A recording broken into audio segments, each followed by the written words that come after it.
But what I want to do first of all is go back actually quite a long way, almost 100 years, to the Weimar Republic of Germany. After the First World War, Germany was saddled with huge amounts of debt from fighting and losing the First World War, but also the reparations it had to make to the Allies. And basically, they ran out of money. And what did they do? A bit like Zimbabwe has been doing recently, they turned to the printing presses and they basically just printed lots of notes. Trouble with all these notes is the more they printed, the less they were worth. And as you can see here, kids were playing with them in the street in blocks and making kites out of them, and you had to basically bundle it around on a wheelbarrow if you wanted enough money actually to be able to buy anything. It's a lovely story about a man who went to a cafe, said, "I'll have a cup of coffee, please." And I said, "Yes, that'll be 5,000 marks." And he enjoyed it so much, he had another one. And the guy came back when he came to pay for it. He said, "I'd be 14,000 marks." But he said, "Hang on a minute." He said, "2 5s don't make 40." He said, "I know, but the price went up to 9,000 in between you're ordering them." That is how bad inflation was in Germany in the 1920s. And it was this sort of folk memory of inflation which basically informed German politics and German monetary policy pretty much, all the time after that, and particularly in the period after the Second World War, to such an extent that the Deutschmark became a very, very strong currency. The German central bank became the kind of guardians of monetary probity in Europe, and it was seen as a very, very strong place to invest over that period. Now, if we jump forward about 75 years to the fall of the Berlin Wall in November 1989, this led to rather different political environment. Obviously, Germany at this point was facing reunification, bringing together East Germany with West Germany. But the French, under François Mitterrand, didn't particularly like this idea necessarily. The idea of having a Germany that was twice the size and potentially twice as powerful as its neighbour, and still, if you think about it, the late 1980s, most of the people who are running Germany at this point had very fresh memories, running France at this point, had very fresh memories of the Second World War. They didn't want to give Germany that power. And they had to neutralise this. They thought, well, what can we do? Now, there was a chap that supposedly overheard in the Élysée Palace in Paris in the run-up to this, saying, the thing is, we in France, we have the nuclear bomb, but Germany has the Deutschmark. So the Deutschmark was seen as actually more powerful than nuclear arms at this point. So the idea was, how can we neutralise Germany? Well, we'll neutralise the Deutschmark. And one of Mitterrand's sort of ideals at this point was to try to get more unification in Europe, particularly through a unified currency. So he says to Helmut Kohl, he says, "Okay, you can unify Germany if we can move forward with a single European currency." And that was the trade-off that was made very basically between the two countries at that time. It was enshrined in the Maastricht Treaty in 1992, and the euro finally became what it was in 1999. Now, also at this sort of time, as they were going through reunification in Germany, what the Germans also decided politically was to exchange one old Ostmark for one Deutschmark. They were quite generous in that basis to the East Germans, whereas the exchange rate that was prevailing on the black market was 7 Ostmarks for one Deutschmark. So again, they were very generous to the East Germans, but in doing this, they also sort of saddled the East Germans with a currency regime which was way too strong for them. East Germany really struggled for the next few years, huge costs for West Germany and integrating East Germany back in. So Germany was a very, very, it was a very weak economy actually during this whole period. It was struggling. It had sort of taken over the mantle of the sick man of Europe from the UK for a little while. So that meant that when the euro actually started in 1999, they set interest rate policy for the whole of Europe based on what Germany wanted. The Bundesbank was seen as kind of the first among equals of central banks within the Eurozone. And so interest rates were set quite low, probably much lower, in fact, definitely in retrospect, much lower than they should have been, given what was happening in the rest of Europe. And this led, as we all know, to a huge boom across many other countries in Europe who were enjoying much lower interest rates than perhaps their economies should have had. And it was all basically based on what was happening in Germany, or had been happening in Germany up until then. So boom, lots of borrowing, lots of construction. Think of Spain and Ireland and Portugal and all these places, and Greece. And so in a funny sort of way, taking a very, very long perspective, you can say that what happened after the First World War, political decisions that were made from that, and which happened also around about the time of the reunification of Germany, ultimately led us to a whole kind of domino effect of events, but effectively the Eurozone banking crisis, the risk of Brexit, the risk of this domino effect through the whole EU periphery, with other countries possibly having to leave the euro, where we are now with negative interest rates in Europe, and the difficulties that gives us as investors of finding returns, and how interest rates around the world have been dragged down, particularly by what's going on in Europe at the moment. Quantitative easing, which is all part of this, currently running at 80 billion euros a month, and much more stringent regulation of the financial services industry as well. Now, some of that's obviously come out of the financial crisis itself, but again, within Europe, a lot of it out of what happened in the Eurozone. And then again, in some way, I think, you can join up the dots to lead to the possible Brexit as well, because I think some of the problems that Europe is suffering currently are washing over to the UK. It means that people who can't find jobs in some of the European economies find it easier to come to the UK to find jobs here. That's part of obviously the big immigration question that we're facing in the Brexit debate, but also the fact that Europe, which is our main trading partner, has been weak for quite a while. It's just starting to recover a little bit more now, but that's in terms of our export of goods to Europe have been quite weak, even with a weaker currency that we had after the financial crisis, because there just isn't the demand in Europe for those particular goods. Coming back to Brexit a bit more sort of centrally, I mean, if you've been thinking that the recovery in the UK economy since the financial crisis has not been that great relative to history, well, you'd be right. These sort of coloured lines at the top are the progression of our economy from the peak of the previous cycle through the dips and then back up again. The orange line, I don't think there's anyone in the room who will remember 1930 necessarily, but there's plenty of people who remember 1979 and 1990. And as you can see, yes, they dipped down, but they recovered reasonably quickly actually, and then went on to quite decent growth afterwards. Whereas in the post-financial crisis economy, it's taken a long time to get back to where we were, and the path of growth is much shallower afterwards. So it's been a very, very kind of shallow recovery. In some ways it hasn't felt too bad, but in a lot of ways, I think, for the people who've done well out of it, it's been good. But for the people who've not done so well out of it, of whom there are a lot, it has been a much more difficult recovery. And things are not being helped either by the policies of the government. What we saw in the run-up to the election, what these blue bars represent is the amount of tightening of fiscal policy in the UK by the government, so austerity by another name. And you can see we were very austere here back in 2010, 11, 12. There was a bit of loosening here, a little bit tighter here, but in the run-up to the election, goodness gracious me, there's a surprise. The brakes came off completely, and not surprisingly, the economy was allowed to run a little bit faster into the election. And the Conservatives won, and George Osborne came back, and he said, well, actually now, because we are the Conservatives and we are guardians of the financial economy, I'm afraid we're going to have to do more austerity again.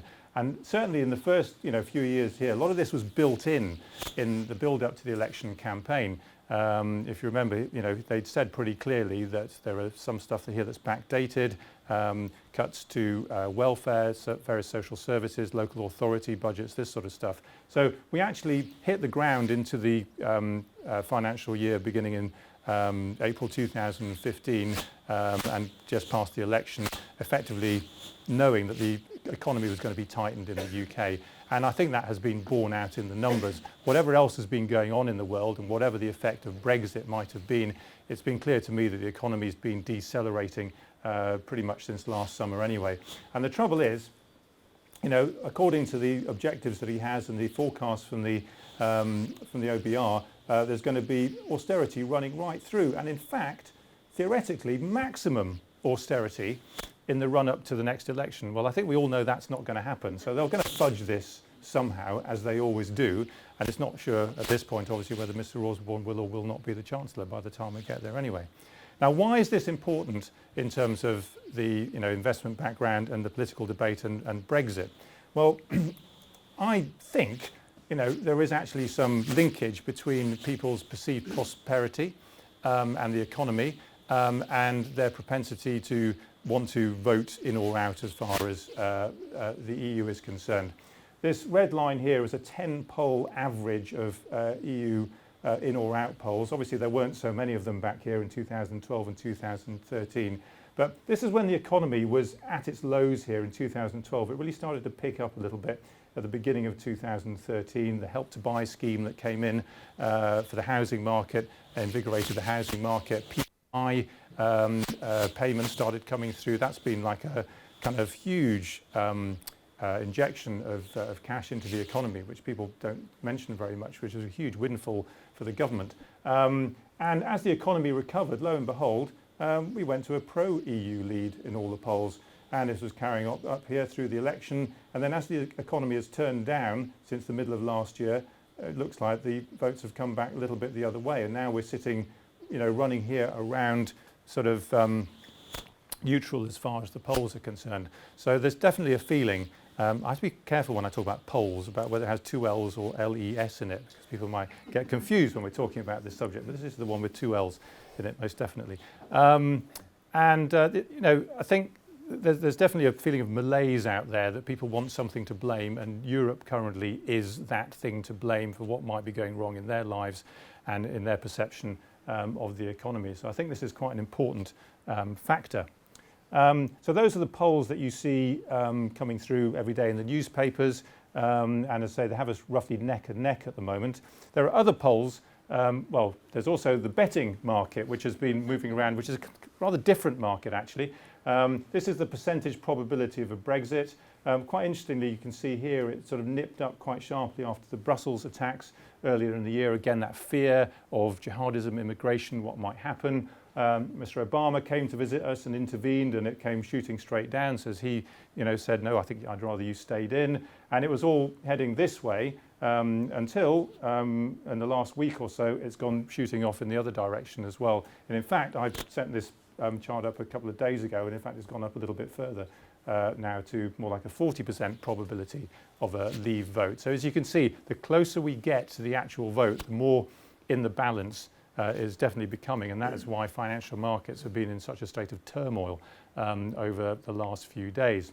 What's interesting, by the way, about the betting markets is that the number of bets for leave is much greater than the number of bets for remain, but the amount of money on remain is much greater than the amount of money on leave. So obviously the bookmakers have to make the price dependent upon where the weight of money is. So even there, maybe there's something a bit funny about what you're seeing from the bookmakers as well.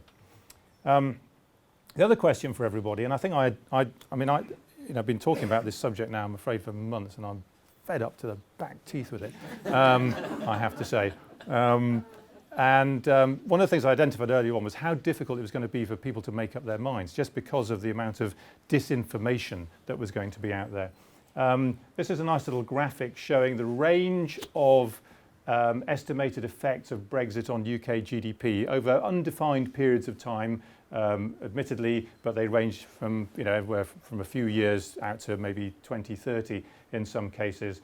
And down here, for example, this is the Treasury. This is the one that was done a few weeks ago, suggested under different scenarios, it would be somewhere between a 3% and a 10% loss of GDP over a period of years to the UK if we left Europe. At the other end of the scale up here is a survey or a work that was done by Tim Congdon in 2012. He's a very well-known city economist, but he was in the pay of UKIP.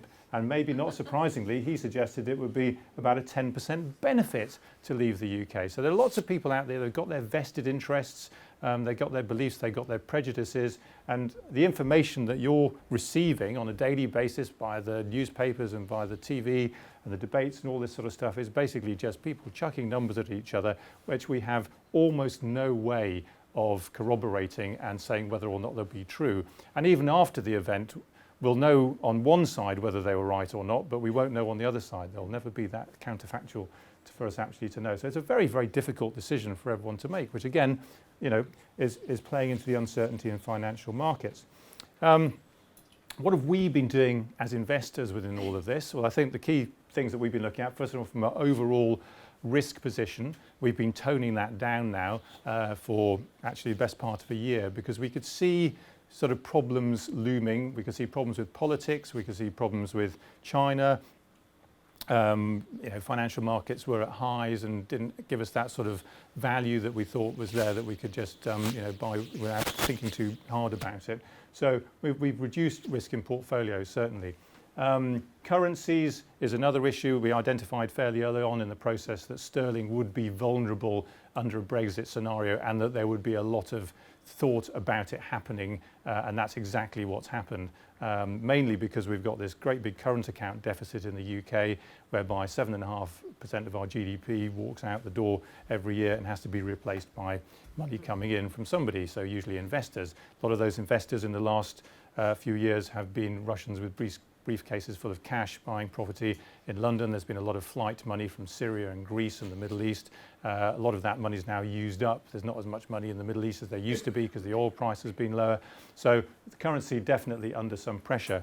Bond markets have been really, I think, much more at the behest of what's been going on across the world, where bond yields have been pushed lower and lower and lower by quantitative easing and negative interest rate policies. And actually, if you look at the trends of UK bond yields over the last 25 years, they've very much followed a trend of global bond yields. And I wouldn't expect that to change dramatically whether we stay in or out in many respects. If I'd stood here 26 years ago or whatever and said to you, when gilt yields were over 10%, that I'd come back in a quarter of a century and gilt yields would be, 10-year gilt yields would be 1.2%, you'd have said I was bonkers, and I'd have probably said I was bonkers too.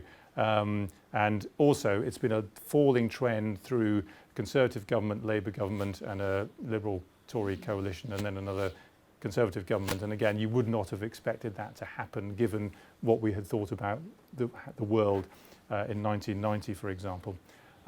Equities, we're kind of underweight in the UK, mainly because that being the kind of centre of concern about Brexit is the right thing to do, and we've sort of definitely looked at the more kind of safe ones with the greater overseas exposure. I think what we're seeing now is there are opportunities beginning to appear in terms of more domestic focused stocks which have been hit quite hard by the concerns and probably pushed down a little bit too far. So some value is, I think, beginning to come out in UK equities. But I think, given the fact this is a one way or the other vote, I think we're going to just wait and see what happens on the day. And the trouble is, once we've got past the day, whatever the result is, you might think, well, that gives us some clarity and it gives some definition and some certainty and we can move forward. The trouble is, markets are in such a state at the moment that once they get one thing out of the way, they'll start looking for the next thing. And the next thing is going to be the US election on November the 8th.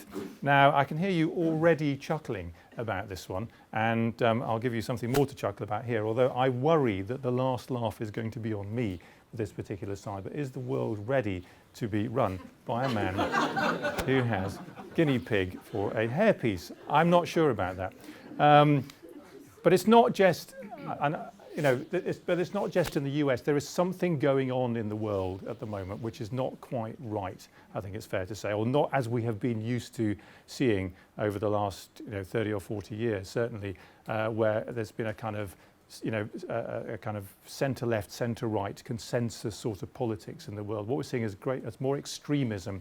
In the US, you can see it obviously with Bernie Sanders. On the one side is probably the most socialist candidate you've had potentially for the Democrat. Obviously, Hillary's got in, so that's not going to happen. And on the other side, almost as far in the opposite direction, is Donald Trump. But in a weird way, their policies have almost gone all the way around the back and met each other in many respects. So that's how extreme you're getting it. And it's not dissimilar. I mean, in the UK, you've seen it with Jeremy Corbyn in the Labour Party. In Europe, you're seeing it with all these new parties. I mean, obviously, the National Front in France has been there for quite a while, but suddenly much stronger than they've ever been. These are all new parties that have just been set up in the last few years. Alternative Deutschland, Five Star Movement in Italy, Podemos in Spain, and Syriza in Greece. This is all in response to what's going on in the world. And I think there are an awful lot of voters out there who feel disenfranchised. And the reason for this is that the global economy is not doing very much for them. this is a chart of the global growth forecasts for all the different years, starting in 2011, going through to 2016. And what's clear about this is that they all start up here. This is what people are expecting for future growth, and they all end down here. This is actually what happens, which tells me that the economists who make these forecasts, and I'm not an economist, so I can be nasty about them, don't really know what's going on in the world at the moment, or at least they haven't recalibrated their models for the post-financial crisis world. And it does seem to me as if the post-financial crisis world is growing more slowly than the pre-financial crisis world. And I think that's down to a combination of factors. One is the fact that there's still a huge legacy of debt in the world, which makes it harder to move forward. Secondly is the sort of mental state that people have got themselves in, and there's been a financial crisis. Once there's been one, you kind of think there may be another one. And then there's this much more stringent regulation of the banking sector, which just makes it more difficult for them to lend money and to trade in the way they have done in the past. So I think this is informing people and making concerns about their feeling of the world, and a bit like the old sort of Monty Python, what have the Romans done for me? What have people done for me? What has quantitative easing done for me? What has globalization done for me? And it may not have done very much in many respects. What this one shows, you probably can't see it in detail, but effectively most of the lines are heading in this direction. And what it is the percent of income accruing to the top 1% of tax-paying units. I love this is called only an accountant could call someone who earns money a tax-paying unit, couldn't they? But basically what you're seeing in the US, for example, the top 1% took home about 8% of all income in 1980, and now they're taking home about 18%. So there's basically this feeling that you're doing very well up there, but I'm not doing very well down here. Similar in the UK, it's come up from 6 to 16, but post-financial crisis, it's come back down to about 13. In Germany, it's heading upwards, and in most of Europe, it's on the turn and moving upwards as well. So this is a kind of global phenomenon, really, that the top 1% is doing a lot better, which basically means there's a lot of other people who feel they aren't. In many ways, they are doing very well. Access to healthcare, health, longevity, as Jake was talking about earlier, all these things definitely have benefited them, but we all know it's all about keeping up with the Joneses, and if the people who are doing a lot better than you, then you are really feeling an awful lot worse. And in the US, you can see this particularly in the blue-collar industries in manufacturing. 19 million jobs in manufacturing in the US in 1980, currently about 12 million jobs. So basically the whole manufacturing sector of the US being hollowed out. And this is exactly the target market that people like Trump and Sanders are after, the people they want to vote and the people who have been affected by that. But how long is it going to go on? Well, it ain't going to finish soon necessarily. This is costs all-in costs of labour. This is Germany. This was done a piece of research for Volkswagen. It's about 40 euros per hour in Germany is what it costs for labour. It's about the same in the US. In Eastern Europe, it's about 10 euros an hour. In China, it's about 7.5, 8 euros an hour. But a robot costs somewhere between 3 and 6 euros an hour. And so basically, why would you not put one in? If labour is more expensive and you can invest in that sort of capital, then you're going to continue to do it. So I think this trend of disenfranchisement and people feeling that globalization is doing nothing for them, and this use of new technology basically means we're in for what could be quite a long period of political disruption, which I think will continue to affect markets and probably relatively slow growth as well. It'll be interesting to see how the Spanish are having another election the Sunday after our referendum. Then obviously the US election. Next year you've got presidential elections in France and in Germany, and I think those will be kind of big signposts for what is going on here.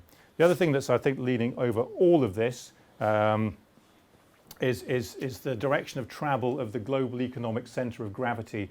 This is a chart from a gentleman, a professor at London School of Economics. In 1980, he estimated the global economic centre of gravity was somewhere in the mid-Atlantic, which would seem about right. But it's shifting, and it's shifting east. And I'm not so sort of concerned about the exact location of where it is and where it finishes, but he has it finishing in 2031 somewhere on the borders of India and China. And it's currently sitting somewhere over the Middle East. But basically what that's telling you is that the axis of the world is shifting east all the time. We have to pay more and more attention to what's going on that side of the world. the economy in China. When the economy in China sneezes, the rest of the world catches some form of Chinese flu these days. So you have to be attuned to what's going on that side of the world. But also politically, the Chinese, as you can see, are trying to become much more sort of influential in pushing their policy and sort of making their weight felt a little bit more, for example, in the South China Sea, which is just another one of those things that we're going to have to worry about in the way that the world is changing a little bit from what it has done previously.